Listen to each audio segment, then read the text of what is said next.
What up, Screen Fiends? I'm GB, and you're tuned in to Headz TV, where we like to discuss all the wonderful things appearing on your movie and your TV screens. In this episode, I'm going to give my review of Fear the Walking Dead, Season 3, Episode 5, titled Burning in Water, Drowning in Flame.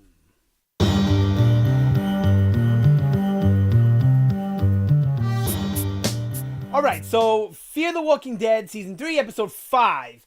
Now, I will say that I am enjoying Fear this year much more than I was enjoying Season 2 at this time.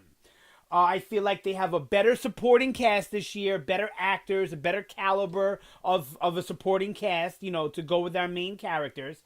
I feel like the writing has been slightly better, only slightly, but slightly better. I don't see as many attention to detail mistakes, which is one of my huge complaints about Fear this year. And I feel like all around the story looks like it's headed in an interesting and a different direction. Now, I know a couple of episodes ago, maybe even one episode ago, I was complaining how this series was mirroring the regular Walking Dead too much, where it looked like it was going down too many of the same routes as the original series. Now, that's still, remains to be seen whether it's true or not.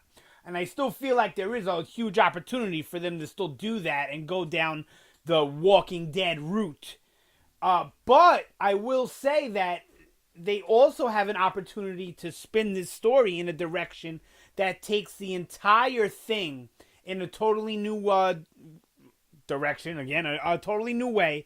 And I think it'll be interesting if handled properly. But that's my main concern is, are they going to handle it properly? So I guess I'll get into this discussion a little bit later, maybe in this video or in a separate video. But I want to talk about this episode real quick. Now, the synopsis for the episode reads, an oncoming threat disrupts peace. Madison and Troy search for answers, and Alicia must reconcile with her past. I don't know, none of this synopsis really seems to be really on point, but whatever. An oncoming threat disrupts peace. It's not really an oncoming threat. It's a threat that apparently the Broke Jaw Ranch have been dealing with for a long time. I assume, and maybe I missed a bit of dialogue, but I assume that this beef between the two factions, the Native Americans and the Broke Jaw Ranch, has been going on before the apocalypse started. That's what I get, is that they basically, I guess, took their land, or something happens where the Native Americans feel that that's their land, rightfully so, right? And the Broke Jaw Ranch people, I guess, feel otherwise. So it's not really an oncoming threat. It's a threat that's been going on. And we find out that they're the people that shot down the helicopter. No big surprise there.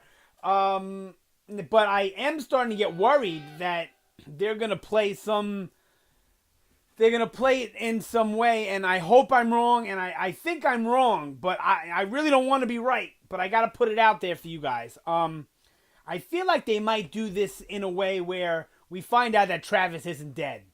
That when he was pushed out of the helicopter, the Native Americans scooped him up and revived him or whatever, which is impossible because the fall would break bones, and that gunshot was really bad. I really, really, really think that that's the wrong direction to go, and I don't want to see them take that direction, and I hope that they're smarter than that. But with this show and the mistakes that they've made in the past, or that they can kind of continue to make, I'm worried that may be the case. Now, I didn't want to see Travis die. I thought he was one of the more interesting characters. I really enjoyed him, more so than most of the other people on the cast. But what's done is done, and I don't want to see him brought back with the way that was handled. So I really hope that's not where they're going with it. But I like the whole confrontation with the Native American people, the whole partial scalping and the crow pecking away at the brain while the guy recited that strange kind of poem thing. That was really, really interesting to me, and I liked the way that was handled, and it was creepy. And that's one thing this episode had that Fear the Walking Dead does not have anywhere near enough of, is a creepy factor or a scary factor or a tension. Fear doesn't really ramp up the tension, or when they try to, they do it very poorly. In this episode, I thought it was done really nicely, not just with the Madison and Native American and Troy stuff, but also with some of the other stuff in the episode as well, which I'll get to in a minute.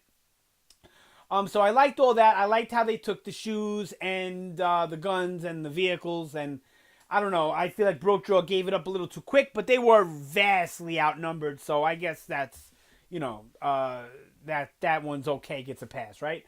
Anybody who's ever walked on rocks in your bare feet or in socks knows how how much it hurts. So to think about walking all day, all night, whatever, back to Brokejaw Ranch with nothing on your feet is that's quite a punishment right there. So try it out sometime. Just go out into if your driveway has one of those pavements that has like rocky terrain on it, or on the sidewalk somewhere in your neighborhood, don't even do it barefoot. Do it in your socks and just walk for 5 minutes and see how much it hurts. Think about doing that all day long. That's crazy to me. So I liked all that. I thought, all right, when the knife comes up to Madison's throat while she's sleeping, I definitely was like, oh, but once I see it's Troy, I knew nothing was going to happen. I knew nothing was going to happen anyway, but they did get me on with the knife coming up to the throat. But come on, did we really think that Madison was going to die at least, before the end of the season? I don't. Maybe you did. I don't know. But that's really it. We get more of the confrontation between Madison and Troy, and we see the different types of leaders that they are. And this kind of mirrors the Rick Shane thing, where Madison is saying that a real leader knows when to step down, not necessarily when to step forward. It's when to rest, not necessarily when to attack. And Troy is more like Shane, where no, we gotta get the job done. I'm the boss. Don't question me. But she really steps on his toes, and it's more of a power struggle right off the bat than Shane and Rick were. But it's still in similar fashion, right? With them butting heads with conflicting types of leadership. And then we see when Troy, folds and basically gives Madison her way, says, you guys aren't up at the crack of dawn, I'm leaving without you. You see the way that his men look at Madison, and in that moment, maybe not overall, I'm not saying all together, but in that moment, they respect Madison tons more than they respect Troy. But that was really it with that. I kind of like where it's going, but I feel like it feels too similar to Shane and Rick, honestly. But, conflicts are conflicts. You got to have them either way. So, it's kind of like a bitter pill to swallow for them to do a similar story, but it makes sense, I guess, in this world. All right, let's move on. Madison and Troy, they don't really search for answers. I mean, they're out there trying to get, all right, they go out to search for answers to what happened to the helicopter. Yes, they find that out very quickly, and then it shifts into this power struggle between them. Then Alicia must reconcile with her past. I mean, that's really all about Alicia just trying to get over what she's done and how she was, how she would like to be, and how she knows she has to be now with the world. Honestly, as far as character development goes, Alicia's probably been getting the most. That doesn't feel abrupt. That doesn't feel like one moment she's one way, the next moment she's the next way. That happens with Alicia too. Don't get me wrong. But out of most of the characters in the Clark family anyway, out of, Travis included, a lot of her change feels more gradual than most of the other characters. But still abrupt in ways. Which is never good because you don't really feel that it's natural or real when it's an abrupt change, like what we had with Nick, where he's like an addict, and then one episode later, he's all good. Even if there's a time skip, there's a mental, it's not all physical with addiction. Yeah, it's a big part physical. There's an even bigger part with the mental. And that's why people relapse. They get past the physical hurdle of withdrawal or abuse, substance abuse. But then there's that mental calling you back, or things that remind you of getting high and all that. So, he was an abrupt change. So Nick in this episode, I don't really like what they're doing with Nick's storyline. He was so quick to leave his mom, and then, he's back with her, and now his girlfriend wants him to leave, and now he doesn't want to leave, and I don't know. I get it. He left and then he regretted leaving, so now he doesn't want to leave again. I get it.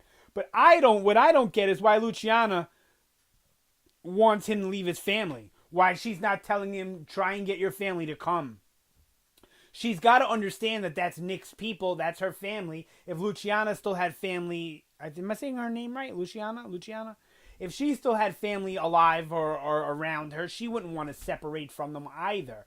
So I don't really... They're not giving us enough explanation to why she wants to leave so bad. I get it. I think the Ottos are supposed to... And this whole survivalist camp is supposed to be like racist. Look at them. They're all white. There's no brown faces, no black faces, no Asian faces, nothing at all. It's all white people. So, and they have this problem with the Native Americans, and there's the whole border thing, and where's Ophelia? You know what I mean? So I think it's going to turn out that they're racist. But I think they should be sprinkling that in from the beginning, and they really haven't. I'm not saying they had to be blatant with it, and they don't have to be throwing racial slurs out every which way.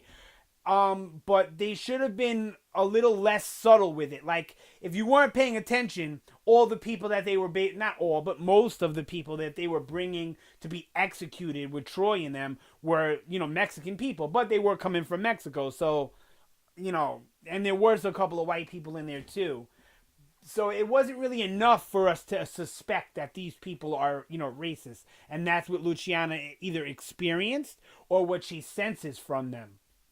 And if they did that, it would make her actions a little bit more understandable. I'm just not getting what they're doing with these two. I get it. They're lovers in this messed up world and from different worlds, from different cultures, with different belief systems. I get all of that.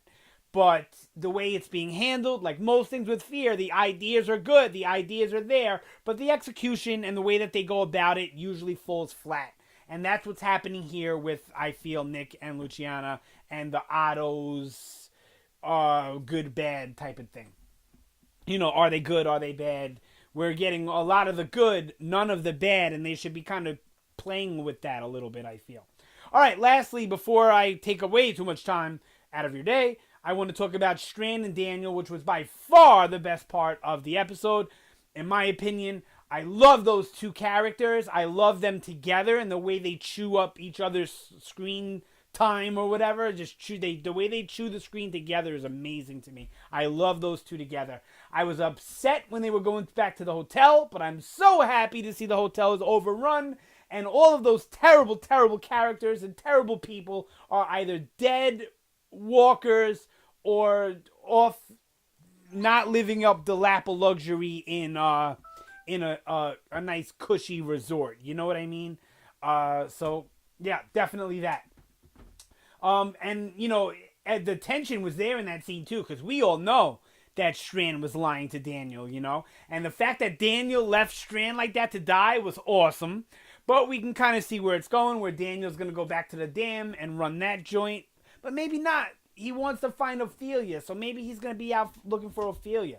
I don't know. I feel like they could go a really good route with that story and make everything feel different and fresh.